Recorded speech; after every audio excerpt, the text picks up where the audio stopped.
Okay, so today we are looking at a related rates problem from the 2023 June examination for Math130, and it says a cylinder is changing shape on a computer screen in such a way that its radius increases at 0.1 centimeters a second and its height decreases at 0.2 centimeters a second.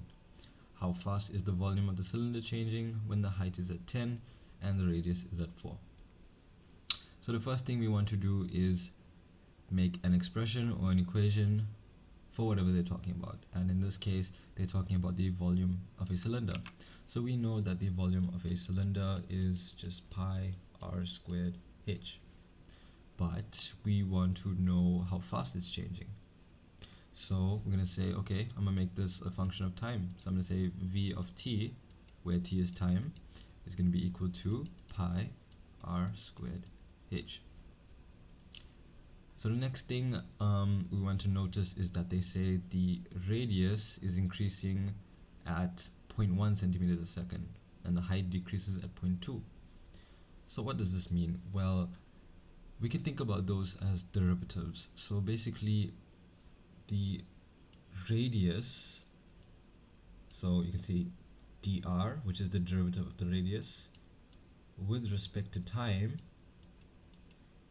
is changing at 0.1 centimeters a second, and then you can just say that's 1 over 10.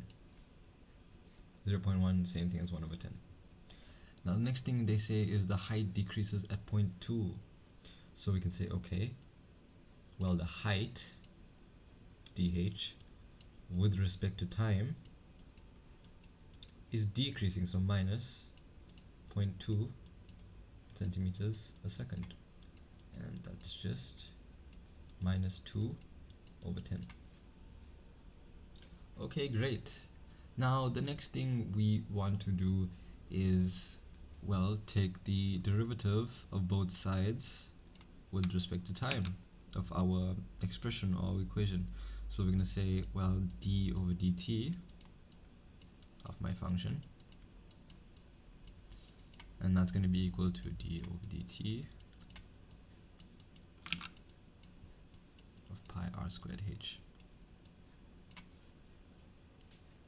So on the left hand side, taking the derivative of that is just going to be dv over dt, which just means the derivative of the volume with respect to time. That's going to be equal to, okay, so on the right hand side, notice that pi is not a variable, but it's a constant. So we can group this together, and we can group h on its own, I guess, which is not really a group, but yeah, you get what I mean. And we can say, okay, that's going to be a product rule. So using the product rule, I'm going to say, okay, I'm going to leave the first function exactly how it is, and I'm going to take the derivative of h and multiply it by that. So if that was, okay, so if I'm taking the derivative with respect to time, if that variable was t, it would just be, the derivative of that would just be 1.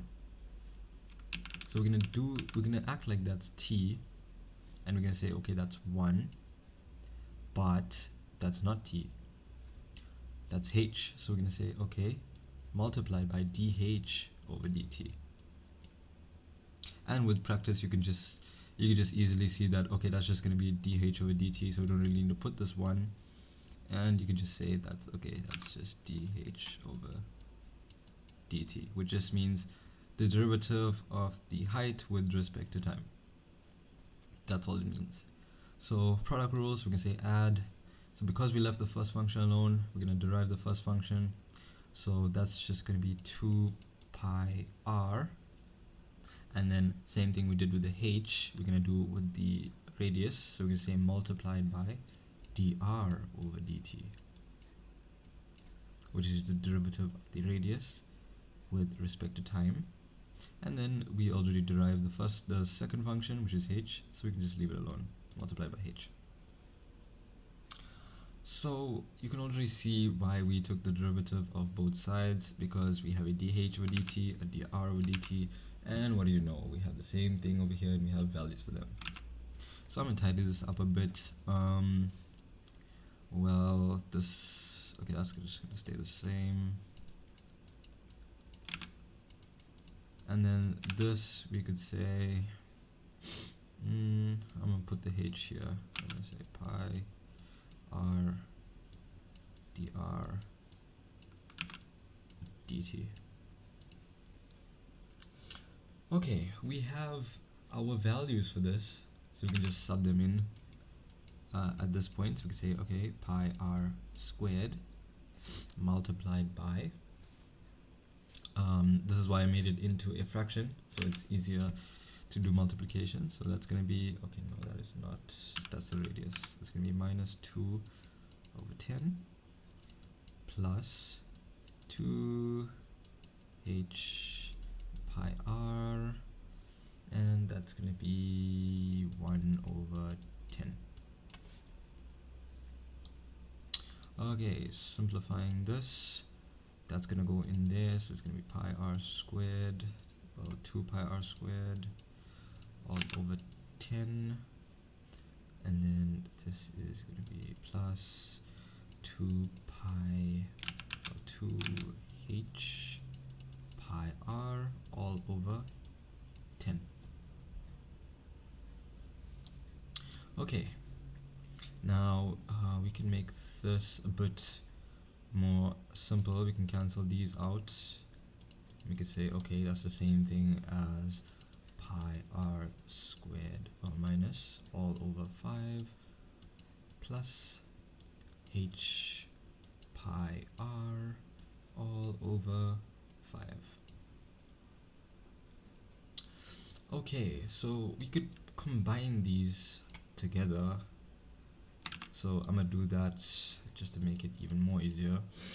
So if I combine these together, it's gonna be all over 5, and that's just gonna be minus pi r squared plus h pi r.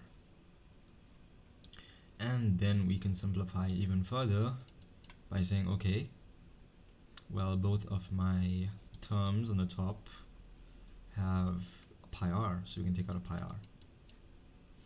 So if I take out a pi r from here, I'm going to have minus r plus, let me put the minus r after. So if I take out a pi r from here, I'm going to have h, and then if I take out a pi r from here, I'm going to have minus r. So that looks much better than minus r plus h, then all over 5.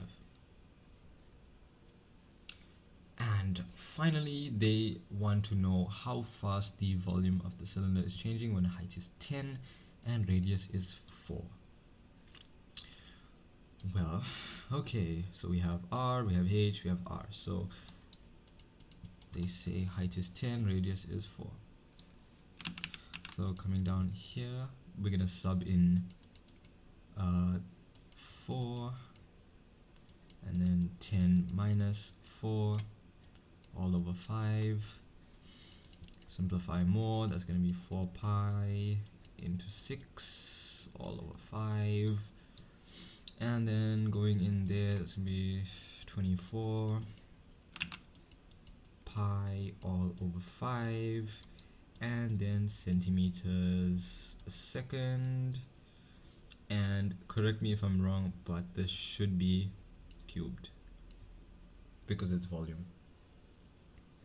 And there you go. Okay, this is pi, that does not look like pi. Okay, so there you go.